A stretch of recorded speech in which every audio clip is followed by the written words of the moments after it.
very big into intuition now because I've had so many instances where I like ignored it and turmoil.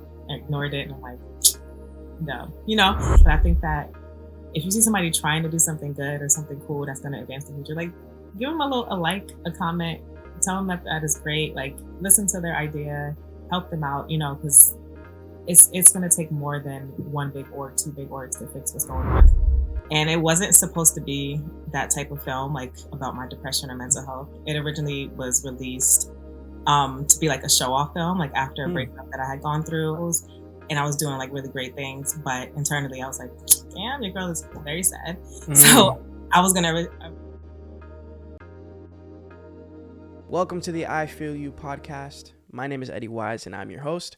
On this episode, we speak to Elyse Fox. She is a Brooklyn native filmmaker, a mental health activist, and the founder of the nonprofit Sad Girls Club. Sad Girls Club was created to provide access, resources, and community within the mental wellness space to Black women and the BIPOC community. Elyse enjoys canceled meetings, picking flowers, directing content, and hanging out with her sweet baby boy, who you may or may not meet during this episode, Basel. This episode, we speak on establishing more accessible mental health resources, navigating the mental health crisis post-pandemic, and trusting your intuition.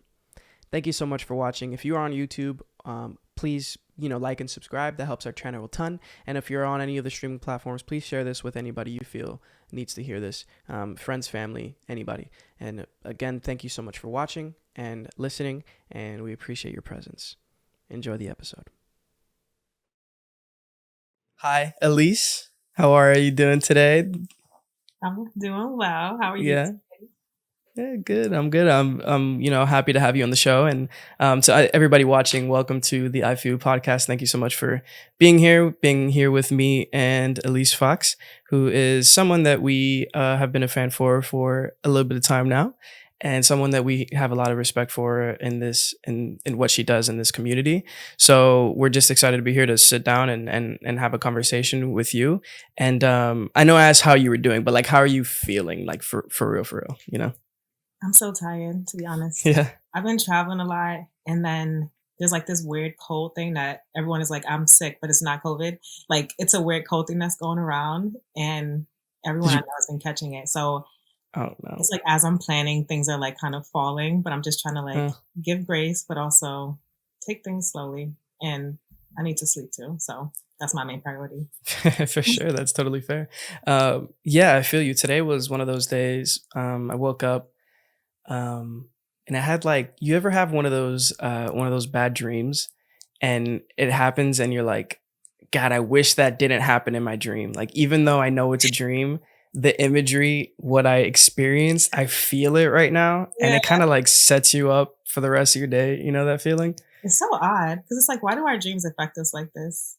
Yeah, I woke up and I was like, I remember it wasn't today, but one time I woke up in a dream and my jaw was dropped when I woke up. I was like, and I was like, wait. Dreams. Are these sober dreams? Yeah. They're just like randomly, like I'll just be like, wow, I can't believe I just saw that. Like it's insane. But but it was one of those days where you wake up and you have that and you're like, you know what? I'm just going to be thinking about this for like half the day. I'm going to forget the dream like you normally do. And then we're going to move forward, Yeah. But, yeah. Well, I hope it doesn't stay with you much longer. I hope not. Listen, I'm depending on you for this one. This conversation's got to take me out of it. Got you. I'm kidding. Before we get started, I have a quick question because I'm curious. What is and this is, I personally don't like this question, but I love asking it. What is your favorite movie?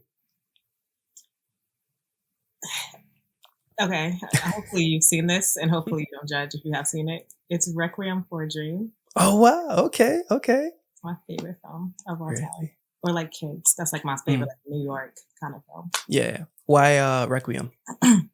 First of all, the cinematography is wild. I base a lot of my transitions in film off of Darren's like in the film. And then the story is like I feel you can't make films like that anymore, like those films like that and Kids. It's just a sign of the times of like where creativity was, but taking that story a bit further and like all the dimensions of how this one drug affects different communities Yeah. no, it was just so interesting. hmm I agree. I agree. It's very powerful. And like you said, it's very real. It's difficult to, yeah, it's pretty difficult. Even reading, I read the script and even then it's like, this is a tough, like Yeah. if I got this put in front of me and I had to make this movie, like, wow, this is going to be. Yes, and everybody did a great job, and it was like a hmm lot of the actors like breakout roles, and I'm Yeah. like they were technically unknown back then, but like the way they portrayed all of the emotions, the feelings, and then what he showed on screen, I don't hmm know, you felt every bit of it. That's something that sticks with me. I had those type of dreams after I saw Mm. that movie for the first time. Wow. Well, that's incredible. I like the answer. It's very unique. A lot of people have more modern day, kind of like yesterday kind of answers, but that's one that I'm sure that really stuck with you. So that's cool to hear. Wait, what's yours? What's your movie? Oh, what's mine is Parasite. So Oh, one of I those actually more never recent seen ones. Parasite. I need to see it. Yeah, no, it's so good. It just I love foreign films or international films, and especially like Korean films or Japanese films. And that one, just like watching movies in different languages gives me a different perspective altogether. I feel like the way that people interact with each other during their conversations is so different culturally. So to see how they interact and where the conclusions they get to throughout the conversations is really really special. So yeah, who's that? This is Basel, my son. Hi, Basil. Hi. Hi, Eddie. That's great. Um, but yeah, no, that I love that movie. It's really good. You definitely catch it when you get a chance to. Just to get right into some of the questions that we do have for you, I want to talk a little bit about where you came from and what you started with in terms of your journey.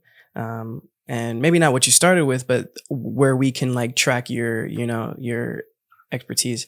You have a background in film, and that's kind of why I opened up with the movie question.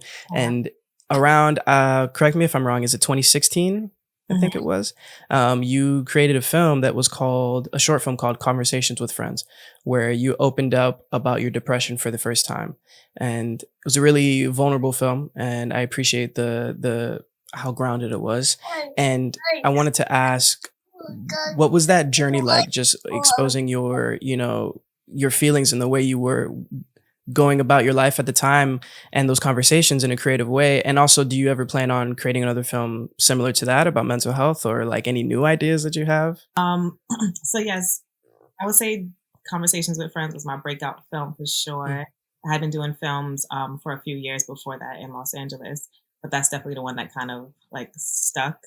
And it wasn't supposed to be that type of film, like about my depression or mental health. It originally was released to be like a show off film, like after a mm, breakup that I had gone through. I wanted to like record everything that I was experiencing because I didn't want to like talk about my past or like why did I move from LA to New York, and I still wanted to hang out with my friends and still be social. But if I didn't want to talk, I was like, I can hold my camera. Nobody talks to the camera mm, person. You can be a fly on the wall and still experience everything, be bothered the least, but still experience all the fun. So I would just go to events. I would like shoot festivals, and I was doing like really great things. But internally, I was like, damn, your girl is very sad. So mm, I was gonna originally release the film as like to my ex, like this is all the cool things that I've been doing the past year since mm, you messed up.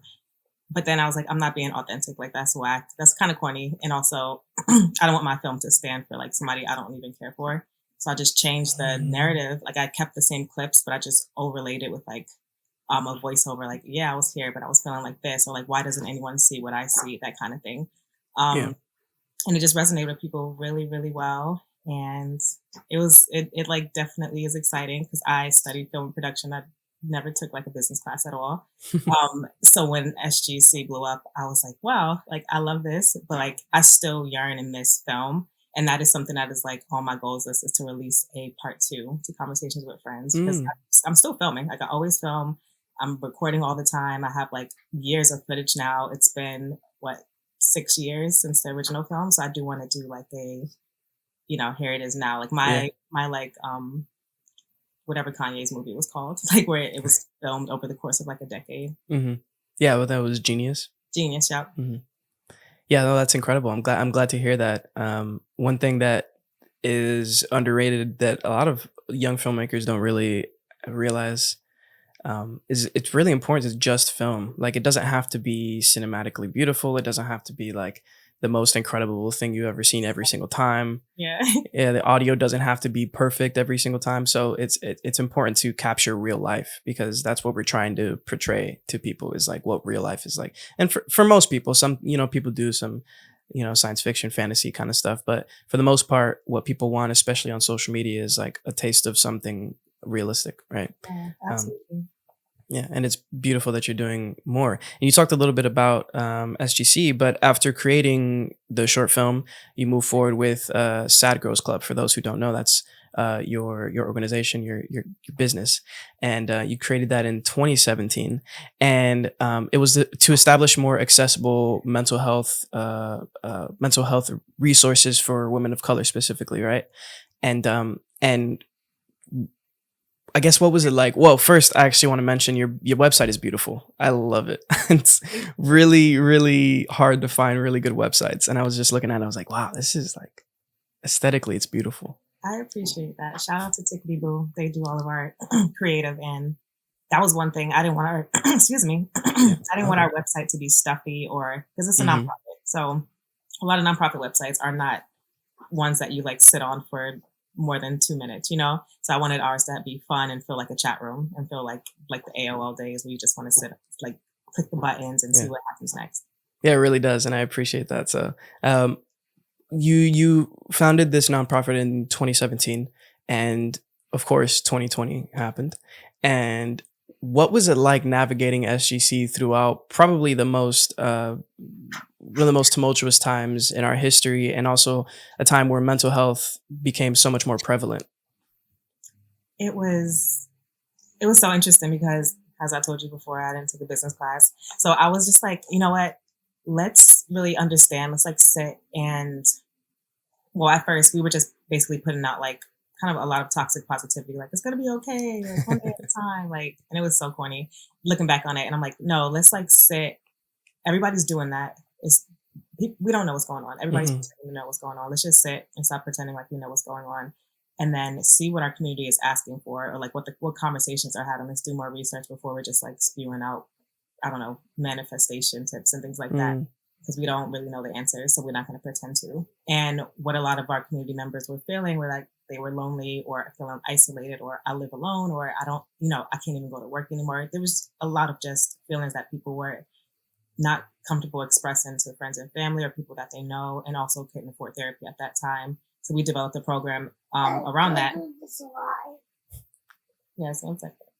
We developed a program around it called Chat Room, which is like our version of like an AOL chat room, where you're in a group. It's led by a coach, and you can get that type of healing. So it was really difficult, like, navigating that, because we were very much like an in-person event community every single month, having events, having large events, small events. So when the pandemic happened, we had to completely restructure and figure out how to support and still have our presence in a unique way within the world, which was, I like that challenge. I'm very creative. So it was fun to think about what I would want, or like what I actually needed. And at the same time, I was going through postpartum depression too. So it was like a lot happening at once. But, I think just stepping back and listening to what they need, and it's still a pandemic, it's only a couple years out. True. So I'm still listening. Yeah. Oh, that's so beautiful. Thank you for sharing that.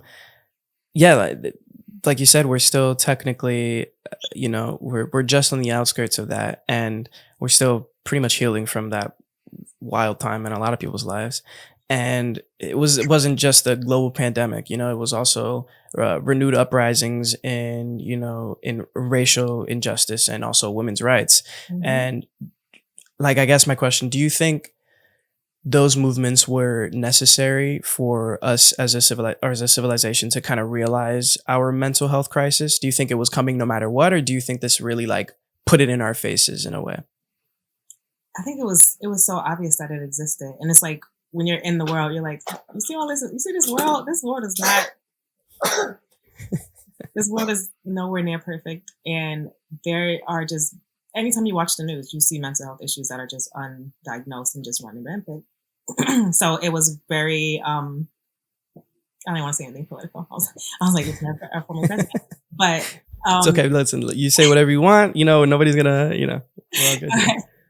But I think it definitely needed to happen all at once because it kind of put everything at the forefront. Things happen all the time. And when you're in the communities that are being restricted or just underserved, you see it, you feel it. But for everyone else to feel it and see it, I feel like it had to happen all at once. Yeah. Unfortunately, for like marginalized communities, it had to happen all at once. And it did get better. But we're still waiting to see if it did get better. We're still That's true. Yeah, I feel like we haven't had enough time to really analyze and like look at where we started and like where we are now, essentially. Yeah, we can't invite everybody to the cookouts. It's been a couple years. Like, let's chill. Let's get to 5 years at least. You know, for sure. Doing that. Yeah. Speaking on those communities, the marginalized communities as well. Part of your mission was to destigmatize, struggles with mental health, especially. You point out that like within Black communities specifically, you also often wrestle with beliefs related to stigmas, especially with mental health. Have you seen any kind of like massive changes since you started SGC, or has it been kind of like more of a slow kind of like fight? I think it's a slow fight because it's like kind of unlearning generational, by generation. So that's going to take more than like a couple years. Even though people are recognizing it, you still have to like feel it. I mean, you still have to fix it, feel it, and then fix it. And it's just like with like a building that falls down. Like, yes, we want this building to be back to like 30, 40 stories, but that doesn't just happen in a year. You know, you have to take measurements, you have to make sure things work, you have to trial and error, all of that stuff is the same thing for mental health. So I do see it getting better, but like for Black women, the past like 7 years, it's been the highest it's been ever. Like the suicide rate, it's been like, I think almost 200%, and that was right before the pandemic. So I can only imagine how much that number has risen. So for us, we're still like in the thick of it, and the pandemic made things worse for jobs, for moms, for dads, for like, you know, it just made things harder for communities that were already marginalized. Some people had like a really good time during COVID, but like others, it made their situation 10 times worse, where it takes them 20 times the amount of time to like get back to the starting point, you know? Wow. In some areas, yes, like people realize it's a problem, but it's like, what are we doing about it, y'all? Come on. Yeah, exactly. It takes a while after you see it and you're like, okay, I kind of understand the problem now. And now how can we address it? And at first it's usually about like throwing things at the wall and see what sticks, you know? Exactly. One thing that I'm really happy about that I've seen a lot of my friends, and of course living in New York, it's a more progressive city naturally. So people are kind of going to be ahead of the curve in terms of a lot of those conversations. But one thing that I've seen, even in my friends back home where it's not as normal, is people talking more about therapy and being more okay with talking about therapy, and it like inviting other people to partake and giving resources and stuff. Like I know that certain people, like I work a job where I can offer my friends some free sessions, and that at least helps them get started with that conversation, you know, and finding if it's really for them.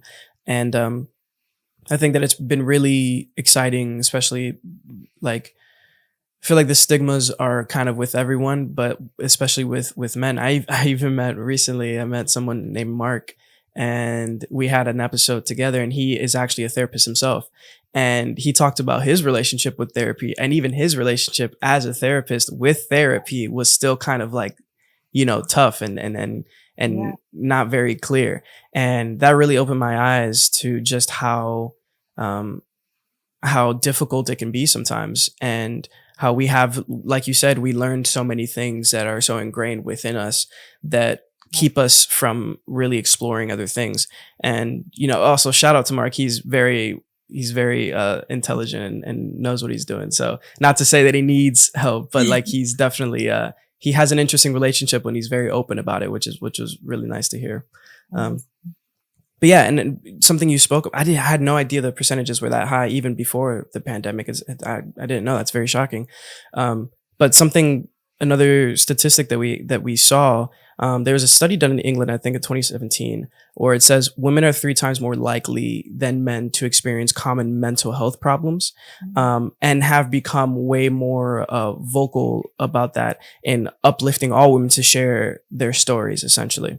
And how do you think we can continue to not only affirm women's struggles and kind of find solutions to those while also empathizing with men and their struggles and their struggles with mental health. How can we do that?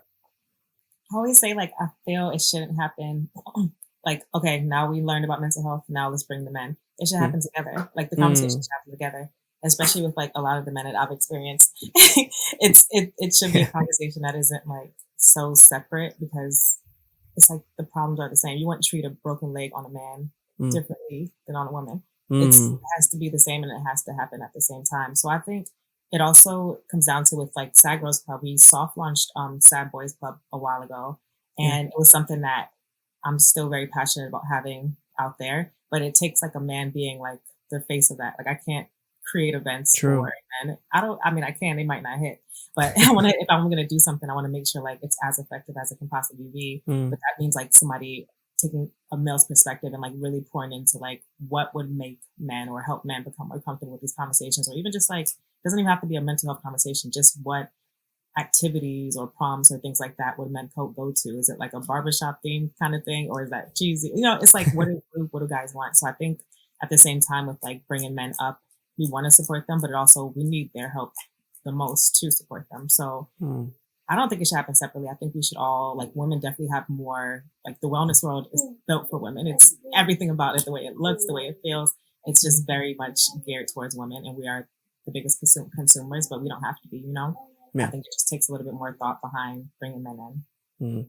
That's beautiful. And I also think that, um, naturally, the way that it kind of developed, you would, of course, it would be that's a world that's mostly built for women because they were the most, like it said in that statistic, they are the most vocal about their struggles with mental health, and that's why they've been able to build the most support structures for other women and people to to join in on that and find those things within themselves to address. And I love that you're saying that we can do it together, because I feel like oftentimes, and it's not even that men get left out of the conversation, they also choose to not be within those conversations. So Yeah. it's a two-way street. And God, I would just love to see an event, something called Sad Boys Club, where someone, like a bunch of older men, can get together and like be like, listen, I've been holding this in for 50 plus years, and not being able to have a venue where I can express myself, or have this place where I can come and talk to people that have Yeah. struggled with similar things to me. I know. It's like, imagine how dope that would be. And then Mm. once somebody sees it, we did have a couple Sad Boys Club events, and they were successful. I was so nervous about it. We actually threw one in New York City in 2018 or early Mm. 2019. And it was at LeBron James's office, and we Oh wow. actually took over for the entire week. We had like an installation. We had men come in and just like write down their feelings on the wall, and I thought it was going to be like just three people, but the whole wall was covered by the end of the week. And then we Oh had man. like a talk, like a conversation, a roundtable, and there were like high school kids to college students to coaches. Like, they all came out, and it was like, I was like, okay, men don't really need much. You just gave them like a nice space. You mentioned LeBron James, and you have like open Literally. alcohol, and like they came and they were like so open to talk, and that was the first time I've ever seen anything like that. But it shows that, like, I wouldn't have thought of something so simple. I would have been like, we need balloons, we need this, we need but it doesn't take that much, just Yeah. giving the space.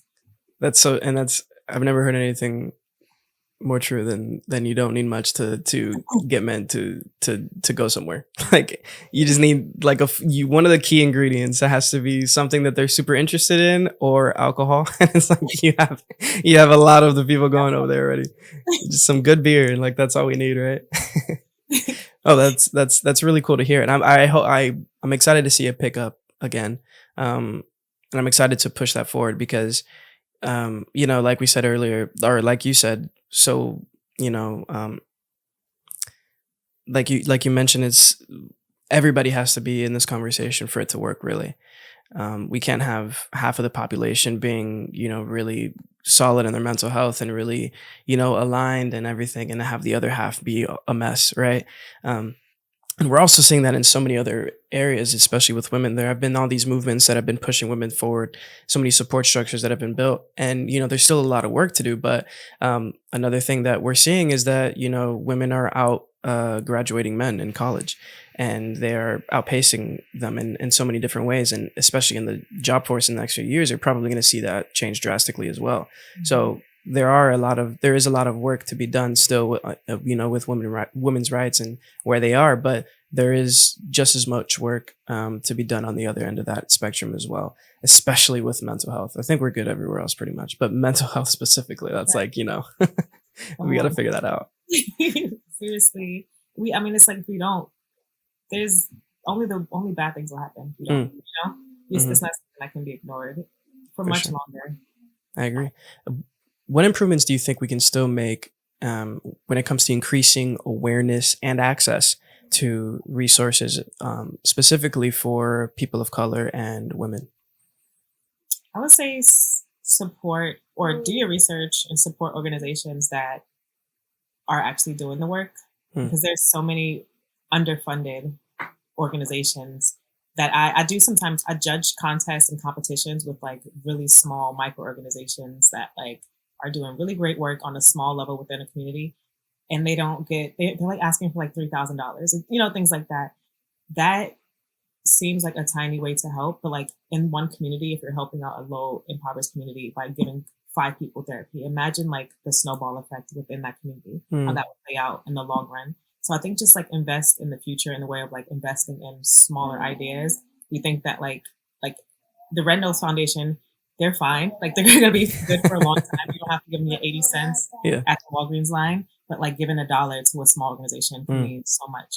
So I think just do your research, support organizations that are doing the work, but also talk about them. If you can't support them financially, attend their events, boost what they're doing, bring people in, see how you can like volunteer, collaborate with them. A lot of times, I know Sagro Club, so y'all in New York and you want to volunteer, we always need volunteers for events and things like that, because we are a nonprofit. So we have to like really be scrappy and resourceful. So if you are down to help out with mental health, you can find opportunities to do that.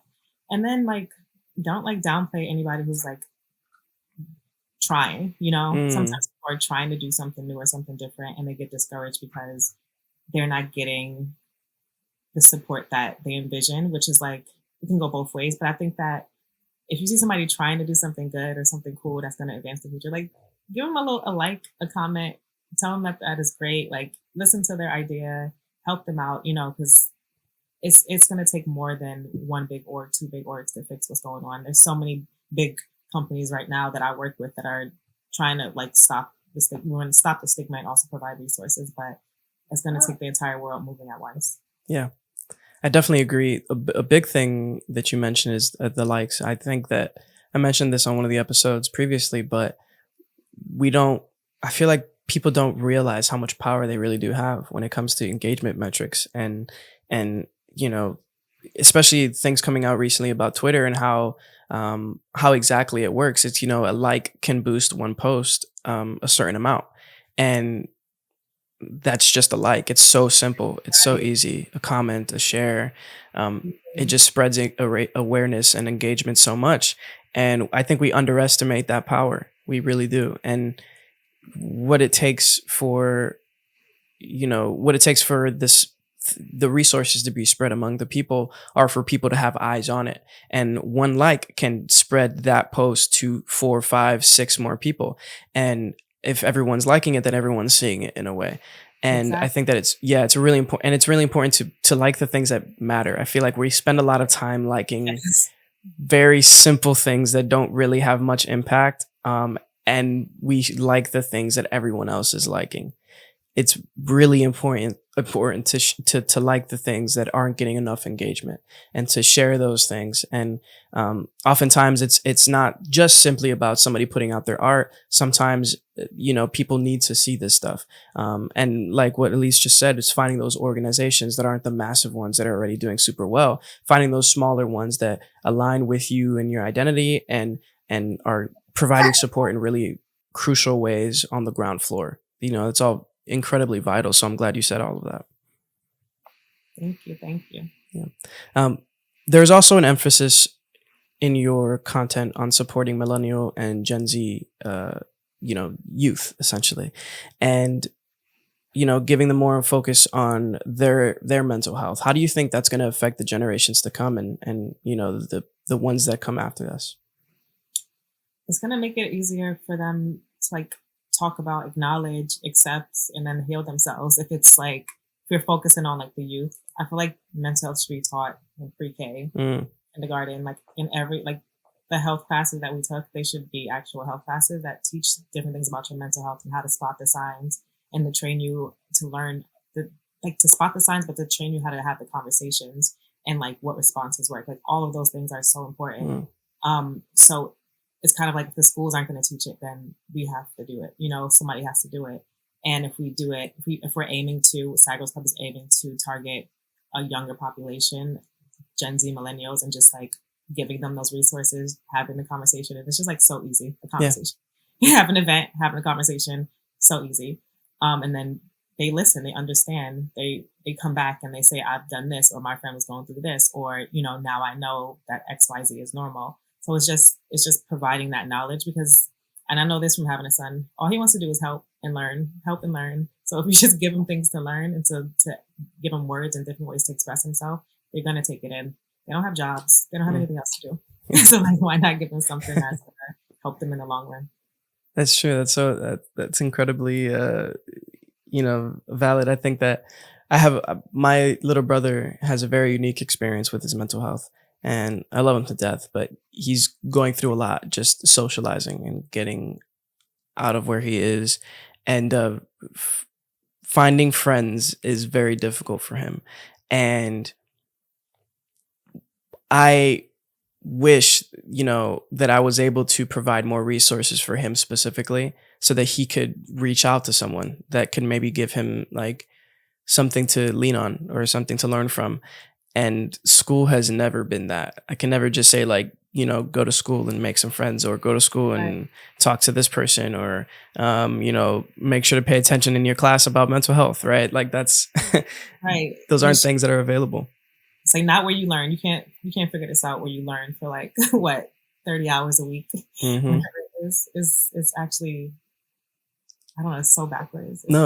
It's wild to think about, and I think it's why things like Sad Girls Club are so important, and why things like spreading resources are so important, and also the internet. I think it's a beautiful place for that, although it's unruly and it's really dangerous and hard to find those sometimes. But when you do find your group, when you do find those people that are willing to have your back, even over the internet, I think that it's so valuable, and I feel like we don't use it to our advantage enough.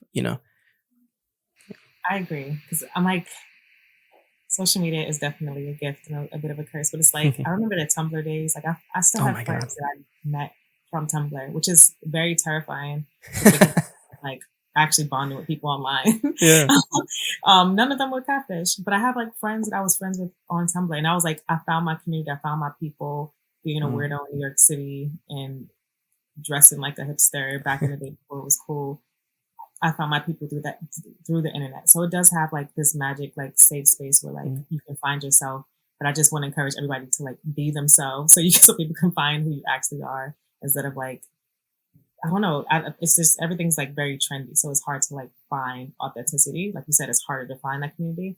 They do exist, but like we encourage people to like be themselves. Like don't use filters, all of those things. Mm-hmm. But yeah, we're fighting a hard fight with that one. Oh, definitely. I do think there's like plenty of like great people, especially on TikTok. That's my place. It's my sweet spot. Yeah.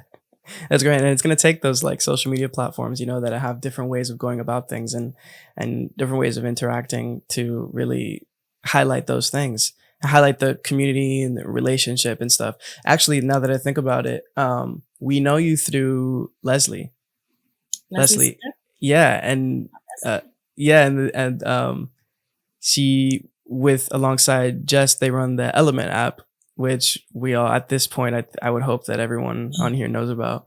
But that's one of those platforms, those social platforms that are specifically for musicians and, artists with the music. But it's one of those that invite collaboration, but also invite like true connection and an actual relationship through the messaging and how you interact with the artist at first, and the things that you highlight when you appear on this platform.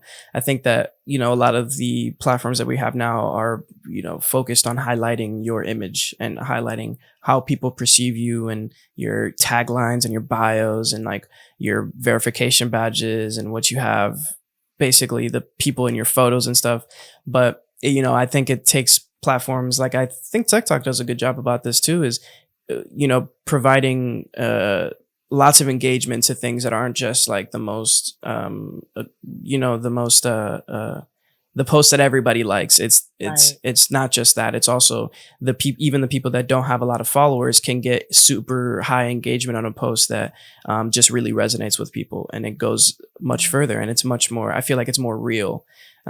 People look for very real things on TikTok. I mean, specifically my TikTok is mostly humor, so I can't say that completely about my algorithm. But from what I can tell, there are a lot of resources that are making themselves, making themselves known on TikTok specifically.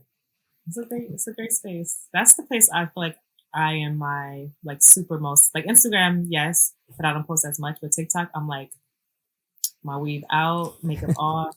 I'm just chatting. We just vibe. It's just me and you. That's the place where I feel the most like myself, which is, it's kind of cool. I don't know. It gives me like that MySpace kind of feel where you can just, I used to just take a photo with like, I don't know. You look really young. I had MySpace. And you like would just post the post. You post the first photo. You wouldn't even like think about editing, or like you probably might stretch it, but like you wouldn't. You put like a blingy on it, and then day. I was gonna say, like you filter through apps and like the lighting and this, and you gotta think collage. Everyone's like a professional editor and lighting designer now. Yeah. Everyone, it has to look a certain way. Like, okay, give me a break. No, but I did have MySpace, and I remember just like taking a photo just so I can throw a bunch of stickers on it. Like all the like the wild designs and like the frames and stuff, like the famous stars and stripes, like the dude, MySpace was sick, dude. We should have been. I'm surprised we didn't turn into coders after that. Like, they didn't. They should have had us. They were like, remember they started blocking it from like the computers at school. Yeah, they were acting like it was just a secret society. I'm like, I'm chilling. Like I'm actually learning a new skill. It's in design, and you're just learning how to build a website essentially. Like my teacher can't even build a website, so I could teach you something on MySpace. Yeah, we were able to do it every single day for an hour until like end of high school. Come on, we would have owned Silicon Valley. We would be a part of that. That'd be nuts. Oh man, so many opportunities that I think about when it comes to school that were just completely missed, and I'm like, and a lot of it was my fault. Just not caring about school at all, which I guess you can't blame us, to be fair. We were kids. Yeah. So. And also we weren't being fed properly, and also we weren't, we didn't have the best curriculum. So there are a lot of factors, but hopefully we figure it out eventually, right? For the new generations. Now we're eating better. We're like, oh, this has like poison in it. Let's not eat it. Essentially, yeah. I saw a photo of like all the different countries and the school lunches that they have in all the different countries. Listen. Oh my God. Ours was like literally like chicken nuggets, a little fruit cup with like, what was it? A cookie. And, I think it was like, was it mashed potatoes? I don't know. It was some other carb. Oh, we eat like Ninja Turtles in the United States. Everyone else, those kids eat better than I do right now. But everybody else, they eat like gourmet. We eat like, oh my gosh. I can't. And I'm always like, now I have to like, I have to prepare. My son's going to be the weird one that has like the oats and grains and all the like the stuff that I used to like make fun of or like look at other kids weird. Like, okay, but now that's going to be him, and I'm sorry in advance, but it has to be. It has to be, because that's one of those things where it's like you as a kid you might see it and be like, I just want the pizza, but when you grow up you're gonna be like, thank God I did not eat that every single day. Yes, and like pizza is like very, very generous. It was bad. Oh, geez. Yeah. Thinking about that is crazy. What, on your mental health journey, the long journey that you've taken so far, I'm sure there've been a lot of ups and downs, a lot of beautiful moments, a lot of really difficult moments. What has been the most valuable lesson that you've learned along that entire journey? My mental health journey specifically, right? Yes. I would say, so my mental health journey, I would say,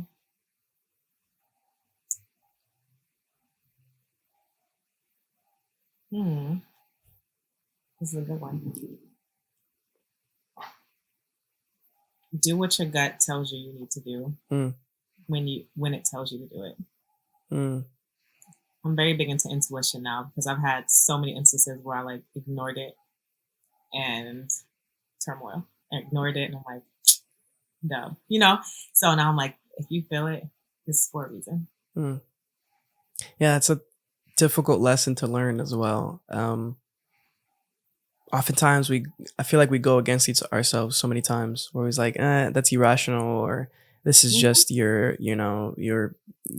mental disability talking, or this is just like, this is, your experiences in the back of your ear just saying like, hey, like, doubt everything essentially. But there are really, really valuable things you can learn from your body and just from your reactions to things. Yes. I think that it's very often not the case that you're having irrational moments. And I think that, it takes a lot of close friends and people around you to point it out when it is, something that may be irrational. But your first instinct should always be something that you think about. You should never just ignore, right, what you are feeling in the moment. And because if you're feeling it, it's probably for a pretty good reason, whether it's informed by your past or not, or if it's irrational or not, you're feeling it for a reason, and you shouldn't deny that, right? Inquire about it within yourself. And that should be taught in school too. Your intuition is something that you have to learn to trust, and when you ignore it, it's not going to go anywhere. Your intuition is with you forever. So like teaching or guiding your children or people in your life, like when you feel that feeling, go with your gut. Follow your first mind. My mom used to always say, follow your first mind, and just like actually do that, like make that gospel, follow that. Was SGC one of those intuition based things where you're like, I'm going to do this and become an entrepreneur in the meantime and like go for it? Or was it one of those, like, did you like fight back and forth with it? And I fought back and forth when I was like, oh, this is turning into a thing. I thought this was just an Instagram page. Because I was already like, I modeled a little bit, but I became like very introverted when I had like my mental breakdown. Yeah. So I became like, because I was behind the camera, I was front facing, I wasn't doing interviews. I had to be media trained thoroughly, like in my first year. But it wasn't something where I was just like, oh, this feels so right. It felt right for me to like respond to messages. And then it felt right for me to create an Instagram page dedicated to this. And then it felt right for me to like, have an event. But then I was like, I kind of was at like a fork in the road where I was like, you can take this and like create something bigger, or you can just keep it where it is and make it an Instagram page and like never really do anything with it. So my gut was kind of like in shambles because it's a lot. But then you'll get signs. Your gut will feel something, and you might get signs from people or things or just the world. And the founder of Instagram, he found out about Sad Girls Club when we had like 100 followers, and he was like, "This is why I started Instagram. I want people to be on the app, meet people, and like get the hell off the app. I don't want you on the app all day, and like you're doing exactly what I built this app to do, like myself and my co-founder." And then he did a whole campaign around Sad Girls Club and myself. And from there it was like history. We've been a part of like the Instagram family. So I was like, okay, that's kind of a big sign. Yeah. This platform is like little old you. And I'm like, all of these films that I like poured everything into. I was like, okay, but this little scrappy one is the one that I was like, that cool, But it's all this, the stars aligned, and that was the one. That was when I literally edited that film like in one day. Wow. Over like on Thanksgiving, and then I released it the next month on my birthday in December. And I just didn't think much about it. I didn't do any color correction or anything. I was like, okay, put it out there. But that was a gut feeling. So I would say it is like, I guess it is a gut intuition. Yeah. It just me, I had to like fight with myself and battle with myself. That's so great to hear, because one thing that I've been hearing a lot recently is that sentiment where, and I want to like shove this into the brains of my friends, because so many talented people that are doing so many great things behind the scenes, but don't release anything because they're so up here. Yeah. Oh man, just drop it, like release it, it doesn't have to be. It doesn't, and you never know. It can be your best film. You can pour 100K into a film and like 10 people watch it. And then you can do like a film that looks like a vine and be like, it'll spread. Like, And that'll be the viral thing. and that will be the viral thing. And that will get you on like, I don't know, in the writer's room for a show. You can't control what is meant for you. So I think putting out the most of yourself that makes sense is the best way to receive what you want from the world. If you keep everything to yourself, like me, for example, TMI, I'm like, I want a man, but I'm always in the house at 8, 9, 10 p.m. How am I going to meet anybody? So like, I have to go outside. I have to put myself out there. I have to go out, I have to do different things. It's the same way with the art. Nobody's going to find you. That's so real. I feel you. That's so real. I hope everyone listens to this and actually takes that to heart, because that's the biggest thing. And, you know, take it from someone like Elyse, who's done that and it's worked out, you know, and it's been something that she's been able to build off of and create so much more just from that small thing. Like she said, you heard her. She said she edited the project in a day, released it the next month, and it's led to so many beautiful things. She's been able to save so many lives just through this small project that wasn't even supposed to be about your depression. It's like it's an incredible story where, you know, not only did you follow your gut, but you also had signs and you also had things that just led you in the right direction. And you used your intuition as a human being to get you to where you are now. And it's a beautiful thing to witness. So, you know, thank you for sharing that with us. And thank you for being, you know, an influential figure in your community and being willing to, you know, hop on a small podcast like ours and, you know, have this beautiful conversation. We really do appreciate it. You know, at Project Feel and on this podcast, it does mean a lot that you'd be willing to do this. So, yeah, thanks again. Thank you for having me. I'm a huge fan of you all, huge fan of your work, and there's already synergy with Leslie. I appreciate you for having me. Of course, my pleasure. Listen, we got to get the Sad Boys Club off the ground. I want to, you know, I definitely want to volunteer for that. So. Yes. Okay. I'll definitely keep you in mind. Yes, please do. We have a lot of sad boys in our group too. So you definitely got support. We here for you. Amazing. Before you go, Elyse, real quick, one, share with us how we can support you, the best ways that we can. And then the second thing, if you want to leave us off with some words of wisdom, that'd be great. Sure. You can support Sad Girls Club by visiting Sad Girls Club on Instagram. We have a link in bio with a bunch of events and activities you can donate towards and programs, or our website, sadgirlsclub.org/donate. And that'll be just for general funding for the organization. We have a couple of events coming up. I don't know when this will be released, but we have a 420 event in Los Angeles. And then also a summit, a mental health summit in New York City is going to be really big. Eddie, I need to see you there. On May 7th. And tickets are live right now. It's a day of wellness. And yeah, like, I'm excited to just continue creating these spaces that don't exist, but I wish existed when I was a young girl. So yeah. That's beautiful. And words of wisdom: don't build a life that you need a vacation from. That's a good one. I like that a lot. Nice. Thank you so much, Elyse. I'll definitely see you at that event for sure. And I appreciate you being on again. And I hope you have a wonderful rest of your night. And say hi to Basel for me. And then also to everyone watching, thank you so much for being here and getting to the end of this episode. And I'm sure you learned so much, and I'm glad to see you here. And yeah, you also have a wonderful rest of your day, night, wherever you are. And yeah, love you. Thank you, Elyse. Thank you.